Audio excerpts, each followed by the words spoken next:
What can I say about Final Fantasy VII Remake? I was waiting for this one for a long time after back-to-back disappointments from Square Enix. I could never fully trust this company.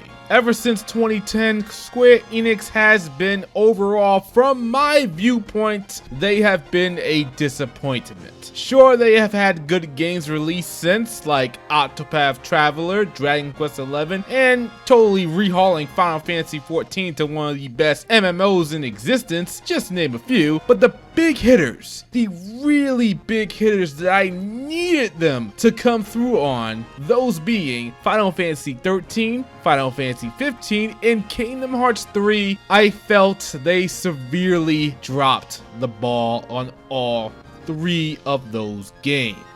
And as I looked at Final Fantasy VII Remake months before it was released, I often said to myself, Square, you're going to have to do a lot to get me to hate this game. And finally, after three major disappointments to me, Square finally comes through with this remake. Guys, I'm gonna tell you right off the bat, I love this game. I loved every second of it, from the visuals to the battle system to the expanding of the areas from the original to the what the f just happened ending. This game has delivered to me in a major way, and I don't think it's a secret at this point, so I'll just give you my rating right now.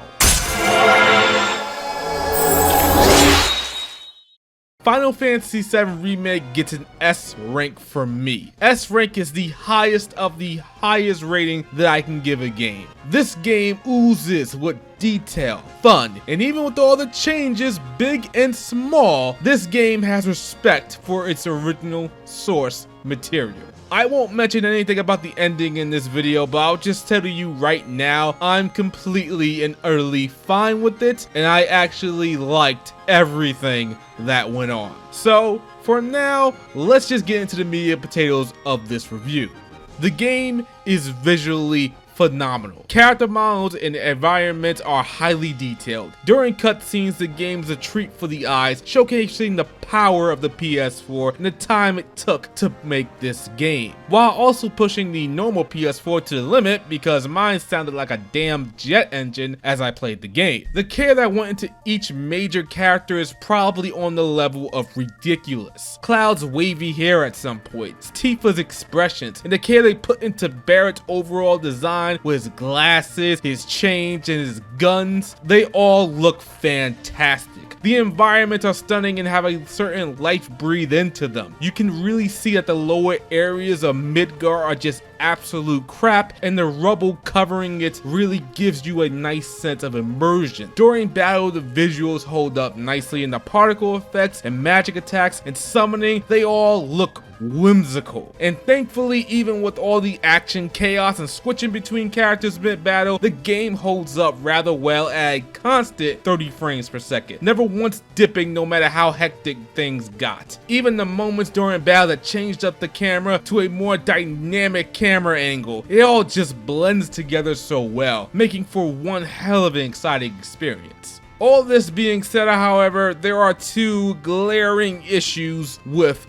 the graphics. Issues, no doubt, but ultimately, in my eyes, they are overlooked. Your mileage might actually vary here. While the immediate environments look great, the backdrops are absolutely terrible. In the early going in Midgar, the backdrops are pretty much pre-rendered images or just straight up JPEGs, and the more you look at it, the worse it actually gets. In another area, when you're climbing a bunch of debris, the backdrops in this particular area look almost atrocious. I almost felt something along the lines of, it's 2020, what the hell is going on with this pre-rendered background nonsense? But thankfully, at the end of the day, the overall visuals and graphics are stellar, and I really can't blame them for using this sort of development method with the pre-rendered backgrounds because, well, what could they have really done for these backgrounds? Could you get all that in the background rendered in real time and have it look as stellar as the rest of the game does and still have the frame rate keep up? I don't think so. Something had to be sacrificed to ensure the game performed well. And I mean, the game was almost 100 100 gigabytes by itself. They tried to fit in as much as they could, people. And since the work that went into everything else I feel is the level of above and beyond, I can overlook this personally. And another thing about the graphics are the character models on minor characters and NPCs. They look like they're missing a couple of textures and details, and sometimes it really just looks out of place. Like the game can go from looking amazing during heavy story segments, and then you can start talking to an NPC to accept the quest, and honestly, I can't say any other way, the game looks like a turd during these segments. But again, as I said, since everything else works, I can let this slide. The music at the end of the day uses remix and rework soundtrack from the original, and honestly, when it comes to remakes like this, I would much rather prefer if the original soundtrack is in there in all its glory for us to listen to, or the option to switch. But here, surprisingly, the remix soundtrack actually grew on me. And even some new soundtracks they added ended up growing on me as well. So honestly, points to Square Enix for that one. The voice acting is also top notch. This is something I've always felt Square Enix is really good at nailing in all their major releases. Everything sounds exactly as I thought it would, and everything fits perfectly in my ears. And hey, if you don't like the English dub, you can always switch to the Japanese audio. Now let's talk about the battle system. This is a hybrid system of turn-based and action, which I feel Square Enix has finally pulled off. Square has been trying to pull off this kind of combat since the early days of Final Fantasy 13 and almost getting somewhere with Final Fantasy 15, but both came up short in their own way. Final Fantasy VII Remake's hybrid system benefited from those failures. You can't, and I'll say this again, you can't look at this as a full force action game, even if on the surface it does look like that. You can move your control characters freely on the battlefield and attack as you see fit, but major actions cost an ATB gauge similar to the original turn-based system. The gauge fills up, and when you have at least one bar, you can use a special attack, use magic, or use an item. The ATB gauge is a very precious resource in battle. The gauge fills up faster if you take action in battle rather than being passive.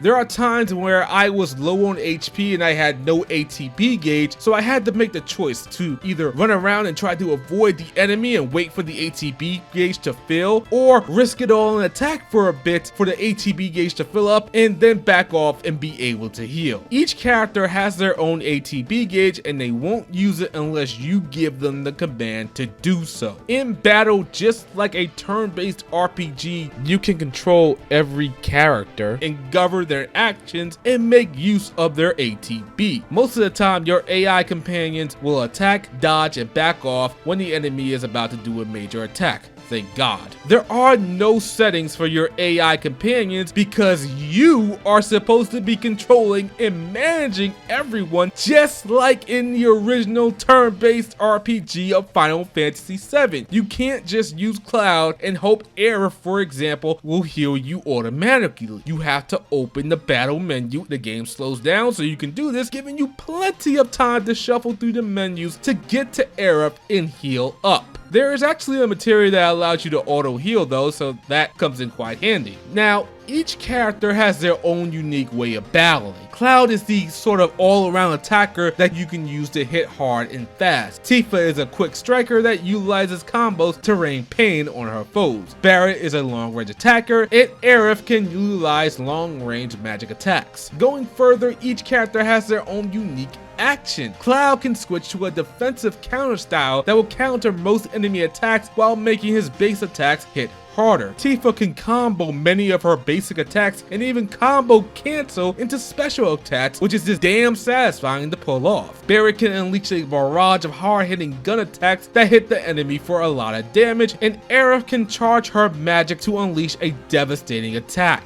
And characters will gain more unique attacks depending on the weapon they have equipped. They can also cheat those unique attacks using the weapon enough and using the unique attack the weapon comes with. The best way possible to learn the unique attack faster. The game even tells you how to do this. You can even upgrade your weapons in a sort of skill tree to better fit whatever playstyle you want for your characters. Since we're talking about equipment, let's talk about the materia system. It's back, allowing you to fully customize your character characters. As you fight battles, the equipped material will level up and get stronger, and like the original, you'll be able to combine material for a lot of fun, such as combining the elemental material with a fire material on a weapon to make your attacks have a fire attribute. And the same goes for armor, you get resistance to that attribute. There are a healthy amount of combinations here that you can utilize in this game, and how it all plays out so smoothly in battle is a sight to behold. I feel the game balances out your equipment and how you move in battle and the damage you take really well. And as I said, it's not a full force action game. You're going to get hit just like in a turn-based RPG. You can dodge and block, but even if you block, you could still take damage. Almost every enemy is meticulously created to account for the player's level and what unique attacks the player has more than likely unlocked to that point in the game. The result is a system that tests to see if you know how to play certain characters, and this is very evident during the endgame boss battle. Well, one of them at least. There are a fair amount of enemy types in this game, and you'll have to approach each one differently, causing you to switch up characters during battle to best deal with the enemy. Each enemy has a stagger gauge, much like the same gauge from Final Fantasy 13, and if you hit that enough, you can effectively break an enemy and really start piling on the damage.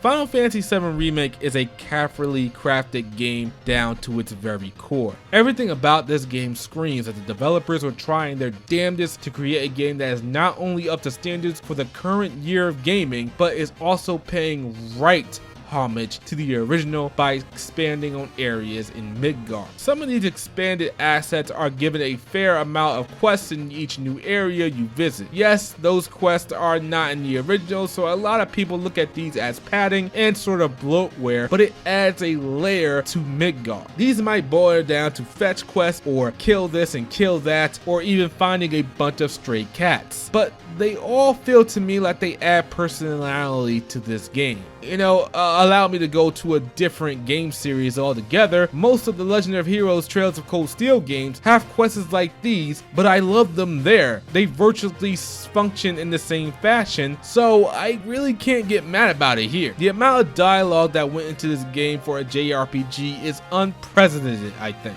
It got to a point where I started to fail mini games on purpose just to see how far the voice acting went. There's a part in the game when you're in the arena and two announcers are making the play-by-play, and they are literally responding to all the actions you take, down from staggering an enemy to commenting on a summoning you bring to the battlefield. It even goes a step farther to change up some dialogue towards the end of the game while in battle, such as in the beginning, Cloud and Barret really aren't too happy to be working with each other, or Cloud is a little bit annoyed by Barret and vice versa. So when they go down in battle during that time, they're really kind of annoyed with each other. But as you get towards the end of the game, Cloud will go down and Barret will pick him up, and Cloud will be like, "I'm so sorry, I can't believe I went down," and Barret will respond something along the lines of, "It's all right, man, don't worry about it." That I don't know, but that really just puts me in the game. It's such a nice little extra detail that I don't need, but I'm so glad that they put it in there anyway. And there is just so much of that peppered throughout this game that I just absolutely love it for that. Chatley is a nice addition to the game and sort of acts as a tutorial on how to use the access materia to not only scan for enemy weakness, but to figure out what attacks stagger them the most. So having a character that always has the access materia equipped to scan enemies is very helpful in not only fulfilling quests for Chatley, but also helping you deal with some major boss fights. You know how in some JRPGs or just games in general that the critics and fans say that the boss fights are the highlight of the game? Well, here they are a decadent and completely indulgent dessert that you get on top of a satisfying meal. Anytime a boss battle came up, I knew I was in for a ride. The Rude and Reno boss fights in particular was a ton of fun, and again, even with all the chaos on screen, the frame rate held up well. And Rude not hitting Tifa because of, well, reasons was great. And Rude probably did the same amount of damage to Tifa even though he was going easy on her, just to keep things fair, I think. Yet again, the attention to detail here is great, and just for the rest of the game in general, the attention to detail is just off the charts. Guys, I'll tell you straight up, no perfect game exists. There is no game that is a 10 out of 10 perfect. No, in my eyes, a 10 out of 10 is not perfect, but it is a game that is outstanding and really stands out from the pack, and I feel like Final Fantasy VII Remake is that game. A lot of people aren't gonna like that they really expanded Midgar and have some padding in here. There are some sections that are not in the original that people will look at as, wow, this is boring. They just did this just so they can extend the time of Midgar, which yes, they did. And I ask you, what else did you want them to do if you knew that they were just going to do Midgar? And don't get me wrong, there are some sections such as a crane game or a claw game that really just suck. But I feel like all those types of sections didn't go on for too long, and I personally, again, forgive the game for putting those in there because everything else around the game works. Seriously guys, I could go on and on about everything I feel that Final Fantasy VII did right, but I think I covered the bulk of it in this video. Final Fantasy VII Remake is a triumph for the genre and easily one of the best JRPGs released in the generation. I think people who are fans of the original will have some problems with the padded areas, quote unquote. New people will too, but I think longtime fans will be the majority because of the fact that longtime fans know what is coming next, so they want to get through those padded areas quickly and probably end up thinking it's just getting in the way. I won't lie, I felt that way at times too, but at the same time I took my time with this game, so those areas were not too much of a big deal for me. I didn't touch on the story and characters for this because I feel we know Final Fantasy VII story and characters enough, and the characters here got more screen time, allowing us to grow more attached to them. But really, I need to give a shout out to Aerith. I felt her lines were well delivered, and at any time she was on screen talking it up with Cloud, she was just a sweetheart. She got a lot more charm in this remake, and I feel her bubbly sort of personality is really going to win a lot of people over. She really is the MVP of this game. Listen, I'm Team Tifa all day, every day, but I gotta give credit where it's due, and Aerith in this remake gets all the credit here. So at the risk of keeping this video going on, I'm just gonna end it here. You got my rating in the beginning of the video. I enjoyed this game immensely and will probably go back to play it again on hard in the future. Remember to hit that like button if you enjoyed this video. Subscribe, of course, if you are new to the channel. Turn on notifications so you'll know when I'm uploading a video. And guys, I'll see you guys in the future. Peace. Would kill for a shower. Tifa, I would kill to take a shower with you.